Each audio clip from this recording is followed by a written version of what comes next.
Exam ముందర వరకు బాగా ప్రిపేర్ అయ్యారు, కానీ ఎగ్జామ్ హాల్లో ఆన్సర్స్ మర్చిపోతున్నారు. మీ పిల్లలు కూడా ఇలాగే కంప్లైంట్ చేస్తూ వస్తున్నారా? మీరు ఎప్పుడైనా గమనించారా? వాళ్ళు ఓన్లీ చదవడం మీదే ఫోకస్ చేస్తున్నారు.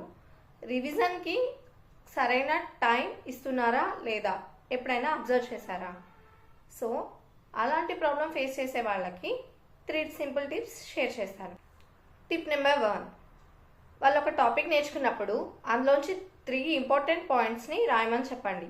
ఆ 3 పాయింట్స్ని డిస్క్రైబ్ చేస్తూ వాళ్ళ ఓన్ వర్డ్స్లో చెప్పమనండి లేదా రాయమని చెప్పండి. దీని వలన వాళ్ళకి ఓన్ థింకింగ్ కెపాసిటీ పెరుగుతుంది. సో ఏదైనా కొత్త టాపిక్ వచ్చినప్పుడు వాళ్ళు భయపడరు, వాళ్ళ ఓన్ వర్డ్స్లో రాయడానికి ట్రై చేస్తారు.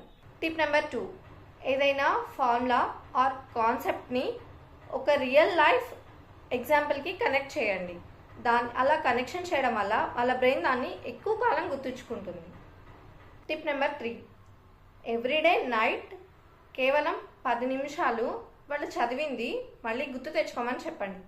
ఇలాంటి చిన్న చిన్న రివిజన్స్ కూడా ఎగ్జామ్స్ టైంలో చాలా హెల్ప్ అవుతాయి.